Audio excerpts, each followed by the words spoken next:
이재명 지사 관련 이야기 더 짚어보겠습니다. 지난 1997년이었는데요. 가짜 대학생을 경찰 쪽에 프락치로 의심하고 집단 폭행 고문해서 사망에 이르게 했던 이른바 이종권 고문치사 사건을 기억하시죠? 자, 이 지사가 해당 사건의 가해자를 경기도 산하기관 임원으로 임명했던 것으로 확인돼서 또 논란이 일고 있습니다. 자, 최근 다른 산하기관에서도 뇌물수수 혐의로 징역형까지 선고받았던 전직 경찰관이 임원으로 활동하고 있다는 사실이 알려졌죠.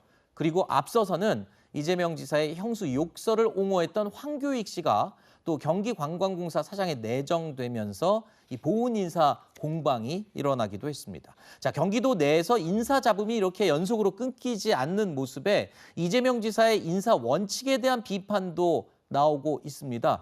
글쎄요, 경기도 내에서 이런 보훈 인사나 부적절한 인사 논란이 자꾸 나오는 이유는 뭘까요? 일단은 객관적인 판단으로는 하나는 인사 검증의 문제라고 생각을 해야 될 것 같고요.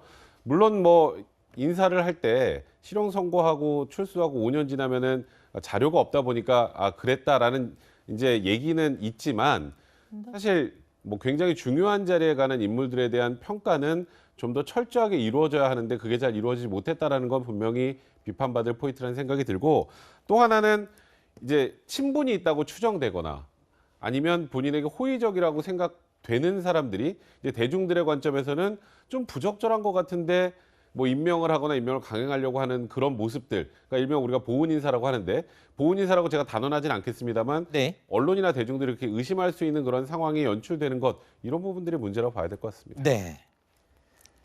자, 차기 대선 주자들의 양자 대결에서 이재명 경기지사와 윤석열 전 총장이 맞붙을 경우 여권이 승리하고 윤 전 총장과 이낙연 전 더불어민주당 대표가 맞붙으면요, 야권이 이긴다는 여론조사 결과가 나왔습니다. 자, 조금 전에 짚어본 경기도 산하기관 임원 문제도 그렇고요. 황교익 씨 내정으로 시작된 인사 관련 논란이 계속 이어지고 있습니다. 이 와중에 이재명 지사의 지지율 뭐 큰 영향을 받지는 않은 것으로 보입니다.